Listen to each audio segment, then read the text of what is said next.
હવે આપણે અગાઉ જે યુગ્મકોણો, અનુકોણો, અભિકોણો, અંતઃકોણો, રેખાઓની છેદિકાથી બનતા જે બધા ખૂણાઓ શીખી ગયા એના આધારિત કેટલાક દાખલા જોઈએ. તો આપેલ આકૃતિમાં જો એબી સમાંતર સીડી, એબી સમાંતર સીડી, સીડી સમાંતર ઈએફ, તો સીડી સમાંતર ઈએફ આપેલું છે અને વાય જેમ ઝેડ બરાબર 3:7 છે, તો એક્સનું માપ શોધો. અહીંયા આપણે એક્સનું માપ શોધવું છે.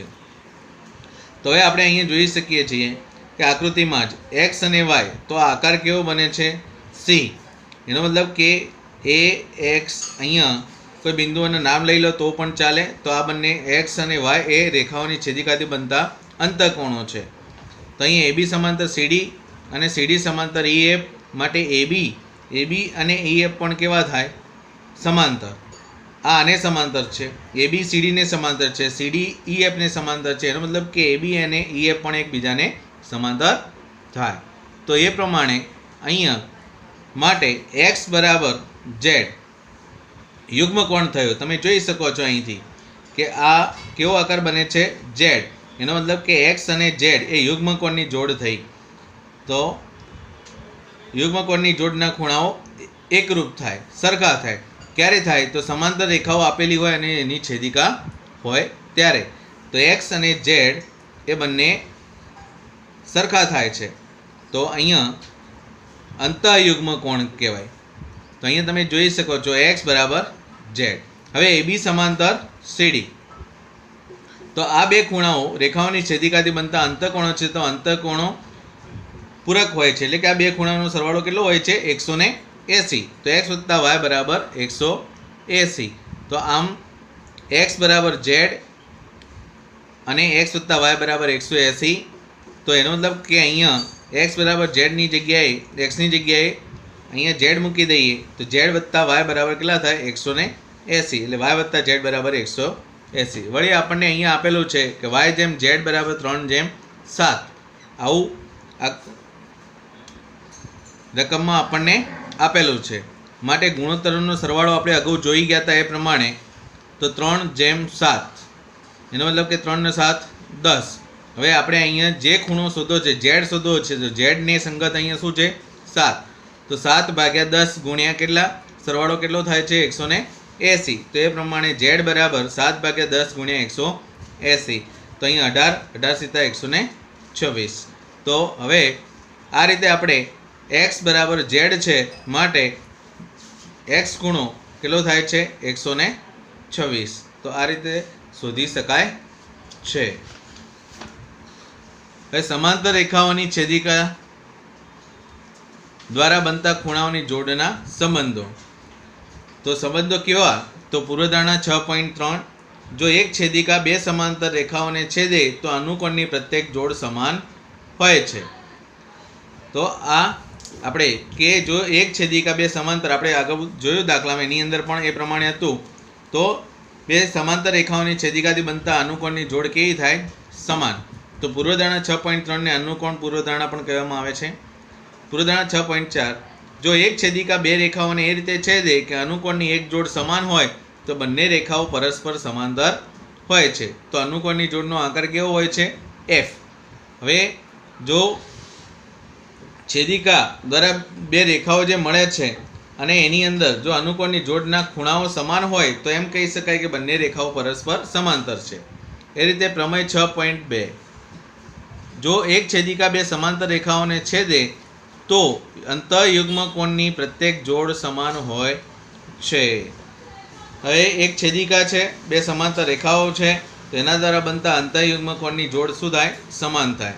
એવી રીતે પ્રમેય 6.3, જો એક છેદિકા બે રેખાઓને એવી રીતે છેદે કે અંતઃયુગ્મકોણની એક જોડ સમાન હોય તો બંને રેખાઓ પરસ્પર સમાંતર છે.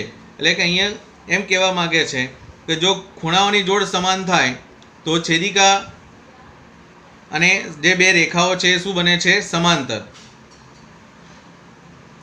સમાંતર રેખાઓને એક છેદિકા છેદે છે તો એ બંને રેખાઓ પરસ્પર સમાંતર હોય છે. હવે એનાથી આગળ જોઈએ પ્રમેય 6.4, એક છેદિકા બે સમાંતર રેખાઓને છેદે તો છેદિકાની એક જ તરફના અંતઃકોણોની પ્રત્યેક જોડ પૂરક હોય છે. તો અહીંયા આપણે અગાઉ દાખલામાં જોયું કે બે ખૂણાઓનો જે સરવાળો હતો અંતઃકોણોની જે બે જોડ હતી તે બંને ખૂણાઓનો સરવાળો 180 થતો હતો. તો એને આપણે શું કહીએ છીએ? પૂરક કોણ. તો એક છેદિકા બે સમાંતર રેખાઓને છેદે તો છેદિકાની એક જ તરફના અંતઃકોણોની પ્રત્યેક જોડ પૂરક હોય છે. હવે 6.5 જો એક છેદિકા બે રેખાઓને એવી રીતે છેદે કે છેદિકાની એક જ તરફના અંતઃકોણોની એક જોડ પૂરક હોય તો બંને રેખાઓ પરસ્પર સમાંતર હોય છે. એટલે કે છેદિકાની એક જ તરફના અંતઃકોણોની જોડ જો પૂરક હોય તો એ બંને રેખાઓ જે છે એ પરસ્પર કેવી છે? સમાંતર. માટે એક જ રેખાને સમાંતર રેખાઓ, તો જે રેખાઓ એક જ રેખાને સમાંતર હોય તે પરસ્પર સમાંતર હોય છે. જે આપણે જોયું હતું કે રેખા AB, એના પછી રેખા CD અને એના પછી રેખા EF. તો આ ત્રણેય રેખાઓ હતી તો પરસ્પર એકબીજાને પણ કેવી થતી હતી? સમાંતર. એક રેખા બીજી રેખાને સમાંતર હોય, બીજી રેખા ત્રીજી રેખાને સમાંતર હોય, ત્રીજી રેખા ચોથી રેખાને સમાંતર હોય, તો તે બધી રેખાઓ એકબીજાને પરસ્પર કેવી હોય? સમાંતર. એની વાત અહીંયા કરી છે. તો આ રીતે આ બધી પૂર્વધારણાઓ તૈયાર કરવાની. હવે એના આધારિત દાખલા જોઈએ. તો અહીંયા એક દાખલો છે, જોઈએ.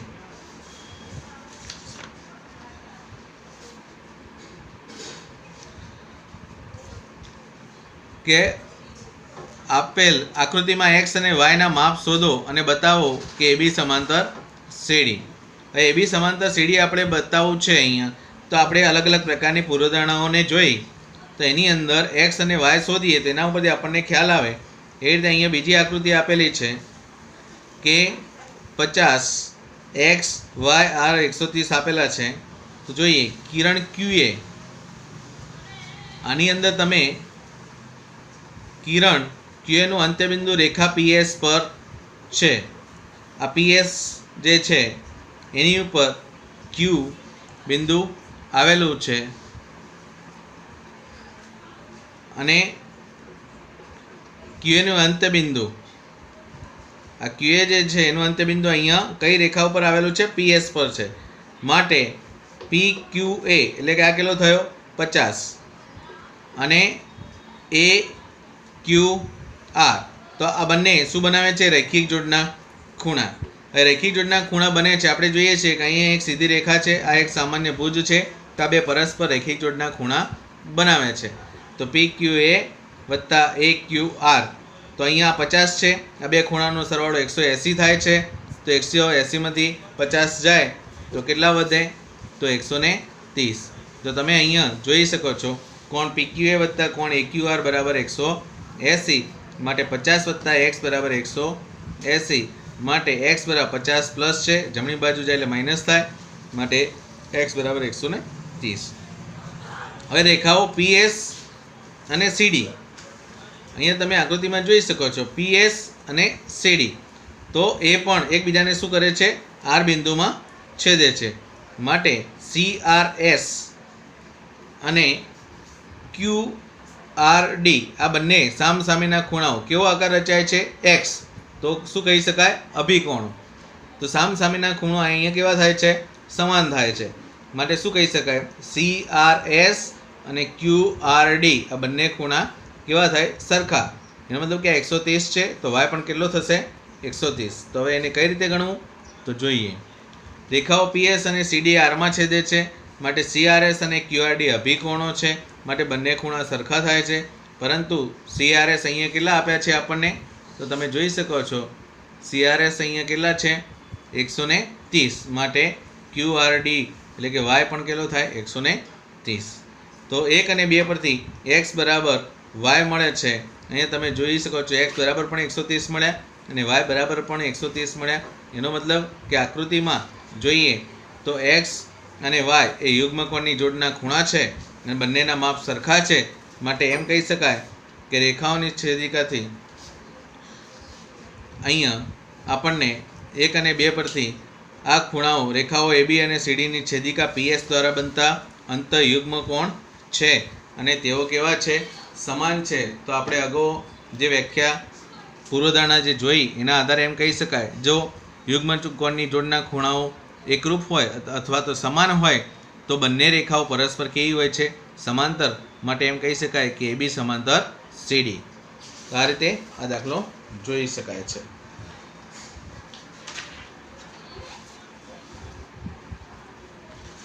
એવો જ એક બીજો દાખલો જોઈએ. તો અહીંયા આપેલ આકૃતિમાં જો AB સમાંતર CD કોણ APQ બરાબર 50 અને કોણ PRD બરાબર 127 છે તો x અને y શોધો. તો આની અંદર પણ તમે જોઈ શકો છો, અહીંયા સમજી લો આ 50 છે, અહીંયા y છે, અહીંયા x છે, અહીંયા 12નો ખૂણો છે 127. હવે અહીંયા આપણે જોઈએ, જો સમજીએ તો અહીંથી જ આપણને ખબર પડી જાય કે x અને y શોધવા છે. આ બે રૈખિક જોડના ખૂણા બનાવે છે. હવે આ 127 છે તો આ ખૂણો કેટલો થાય એ આપણને ખબર પડી જાય. 180માંથી 127 બાદ કરીએ તો આપણને એનો ખ્યાલ આવી જાય. હવે આ 50 છે તો અહીંયા આપણે આ જોઈ શકીએ છીએ, આ બે સમાંતર રેખાઓ છે. આ કેવો આકાર બને છે? ઝેડ આકાર બને છે. તો 50 છે એનો મતલબ કે અહીંયા એક્સ પણ કેવો થાય? 50 થાય. તો એ રીતે પણ આપણે શોધી શકીએ છીએ. અલગ અલગ રીતનો ઉપયોગ કરીને આપણે દાખલા ગણી શકીએ છીએ.